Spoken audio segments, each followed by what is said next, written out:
from this section, we are starting with the actual plant growth regulators, that is PGRs.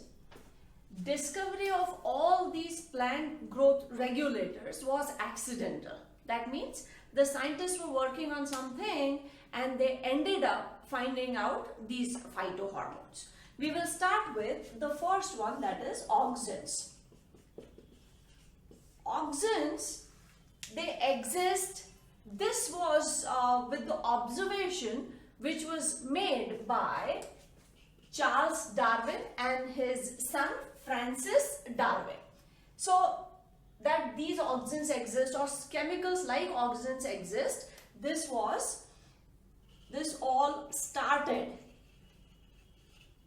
after the observation.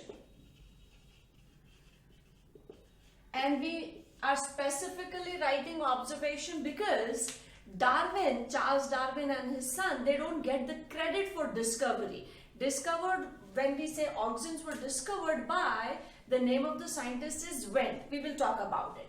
But the whole idea started with one observation.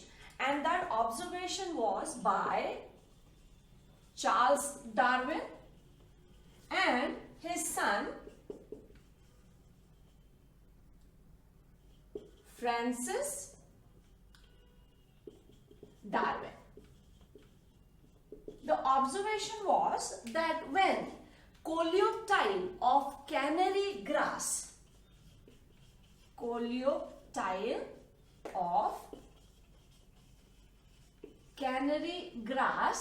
was exposed to unilateral light, it showed bending towards the source of light. That means when these coleoptiles of canary grass were exposed to unilateral light, that means the light source was only from one direction.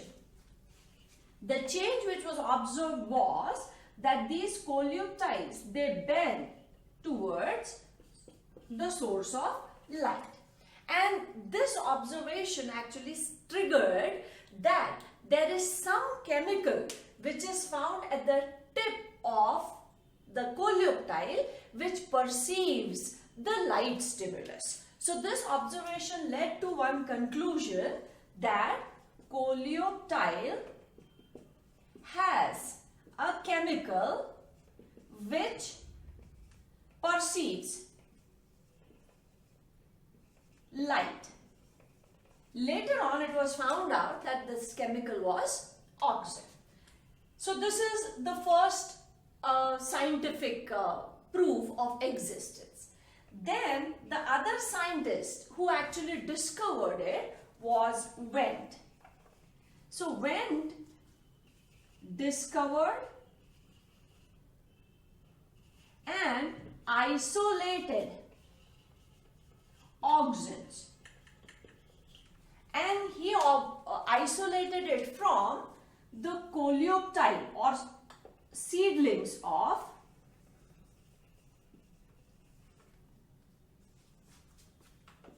Avena grass, which is also known as Avena sativa, and that is actually oat. The commonly known oats are Avena sativa. So from Avena seedlings, he isolated it, and the observation was that the coleoptile of Avena showed bending, again same as was seen by Darwin, showed bending. To take forward this experiment, Wendt performed some more experiments. The experiments were, what he did, or let me just write it on a fresh board. So we are talking about Wendt and his experiment. So what Wendt did, and let us write down here that his work was on Avena plant. And what he did was, he took these Avena coleoptiles of Avena, that is oat, decapitated them, that means cut off the tip, and after they were decapitated, the tip which was separated or which was cut, those tips were placed on an agar block.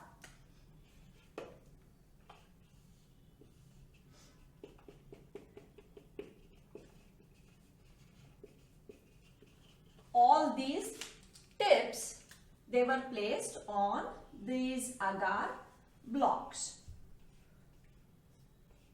And after some time, he placed the pieces of agar on these decapitated coleoptiles.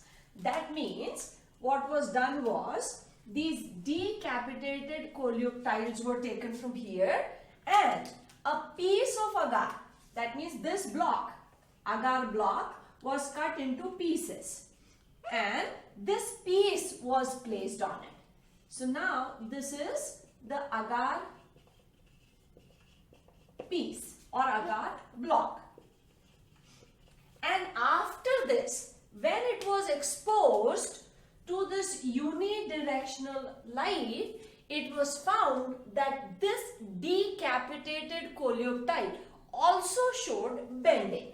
So after that, the coleoptile was decapitated, but it showed bending towards the source of light. So this was the light source. This led to the conclusion that the chemical which is responsible for this bending of coleoptile is present in the tip, and when he placed those tips on the agar block, probably that chemical must have diffused into this agar block, and after keeping this agar block here, again the same kind of response was seen. He did one more thing. He took this decapitated coleoptile and exposed it to unidirectional source of light. After removing the tip, he found that this decapitated tip did not show bending, and after decapitation, when this agar block was placed, then it showed bending. Wendt isolated it from the seedling of Avena, and he is the one who actually gave the term Auxin.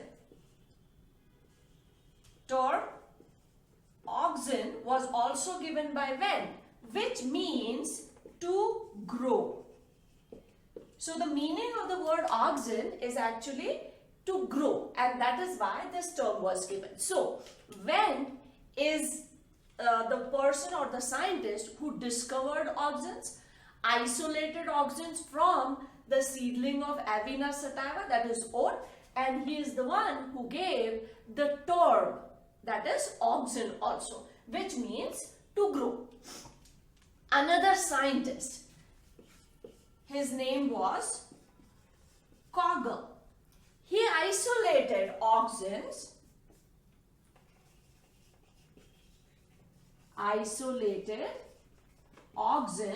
from urine of human beings. From urine. But what role these auxins play in human body has not been understood. So here we can write role of auxins in humans is not understood. Later on, it was also found that auxins are also present in the urine of patients who are suffering from pellagra. So, auxins are also found in urine of pellagra patients. Pellagra patients are the ones who are suffering from the deficiency of niacin and nicotinic acid. So these people or those patients who are suffering from pellagra or deficiency of niacin and nicotinic acid, in their urine also auxins are present.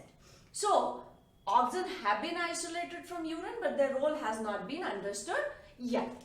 Another scientist, Boyson and Jensen,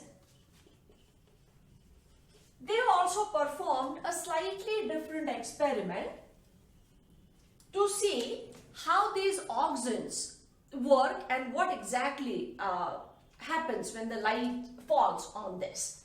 So what they did was, they took the coleoptile of plants. When they exposed it to unidirectional source of light, the coleoptile showed bending, which was same as what was observed by Darwin as well as what was shown by Venn. Now, after that, they inserted a piece of mica in one half of the coleoptile. So this red line or piece which we have drawn is the mica piece. Mica is impervious to the substances which would diffuse, and then they exposed this to this unidirectional source of light. This was one. The second one was same with a difference, and it was the coleoptile taken and the mica piece was introduced or inserted on the side which was dark, and the source of light was here. So this is light source. So in first case, mica piece was inserted on the side which is illuminated, and in the second case, mica piece was inserted on the side which is dark, because if this is the illuminated, that side, the opposite side would be the darker side. Now, what observation did they make? In the first case, when this unidirectional source of light was provided, this coleoptile showed bending. That means here, this coleoptile, it bent towards the source of light. Whereas in this case, there was no bending. In this case, the coleoptile remained straight without bending. The conclusion which was drawn, before we talk about the conclusion, let us understand why a stem or any part of the plant would bend. To understand this, say we draw the cells. Say we talk of this part, and though the arrangement of cells is not like this, we are drawing it for the purpose of understanding. Say these are the cells which are present. If this structure has to bend towards one side, that means the cells which are on the other side should elongate more, then only this bending would take place. We can understand this in a very simple, by simple example. When we see march past, normally the people who are in the rows, those rows are 3. And if these people, they have to take a turn on the ground, the instructions are given that the person who is on the inner side should take the shorter steps, and the person who is at the outermost side should take the longest steps. That is how, keeping the distance same, these 3 individuals will be able to bend, or the people who are walking in these 3 rows, they will be able to take a turn without disturbing the entire makeup. So if here bending has to take place, these cells which are already there, they would remain of the same length. So the first type of cells, first row, if we are talking of, same length. The second row cells, they elongate more. And because they are elongating, they are able to bend. And the cells of the third row, they get the longest. And that is how this bending towards one side would take place.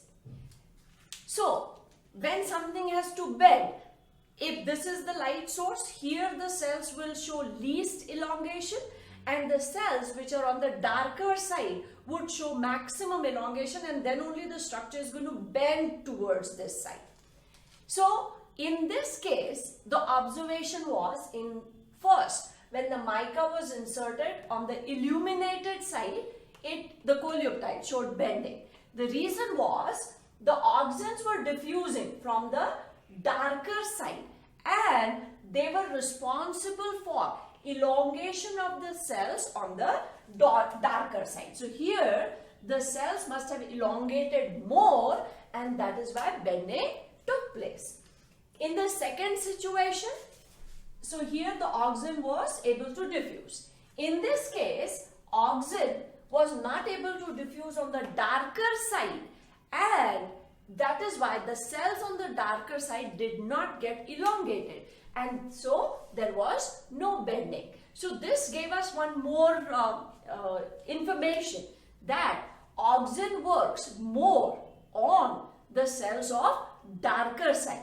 Because it works more on the cells of darker side, those cells grow taller, and because they grow taller, it bends towards light. Because if something is straight and if we have to bend it here towards one side, the opposite side should get more elongated.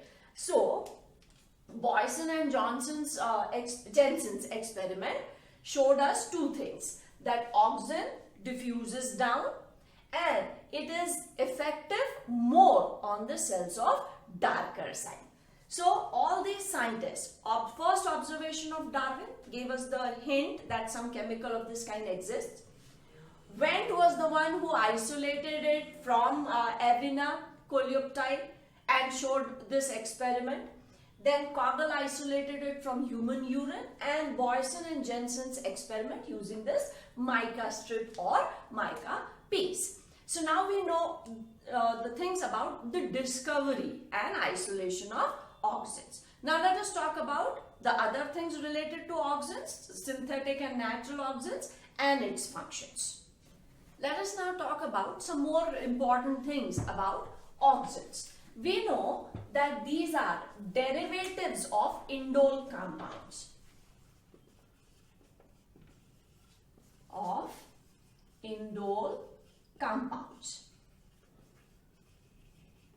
Certain auxins are found naturally. Those are called natural auxins. The examples which we can take here of natural auxins are two. One, indole acetic acid. Indole acetic acid. Second example is indole butyric acid. Indole. These are natural and they have been found, or they are found, in plants. Then there are synthetic auxins.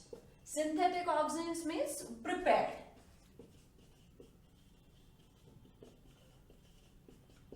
In synthetic auxins, we can take examples like NAA, naphthalene acetic acid.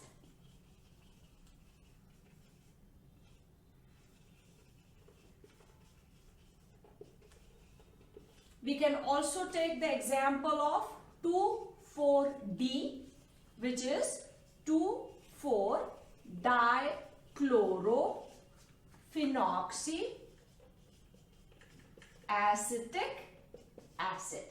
And there is one more which is called 2,4,5-T. These 2,4 are the numbers on which the chloro functional group is present. And D is for di. Here it is at carbon number 2, 4 and 5, and T is for tri. So it is 2,4,5-trichlorophenoxyacetic acid. These are the synthetic auxins.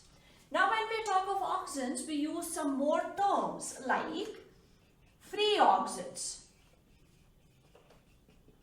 Free auxin term is given to the auxins when they can be easily isolated or extracted from the plants. Easily isolated or extracted without using any kind of technical things or organic solvents. And if these auxins cannot be easily extracted, then they are known as bound auxins. And for extraction of bound auxins, organic solvents are required. So they are extracted using organic solvents. And free auxins can be easily extracted without using these organic solvents. Another term is antioxidants.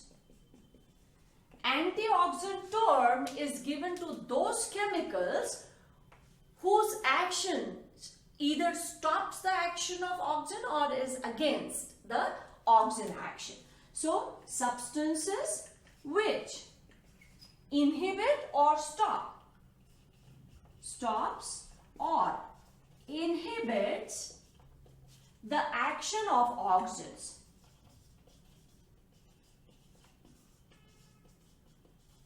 So these are important terms which we need to know, and these are the examples of natural auxins and synthetic auxins. Now we have seen their discovery also, we have understood the terms which we use. Now let us talk about their function and the applications. That means after understanding the functions, we can use auxins for various activities in the plant culture. So let us talk of functions now.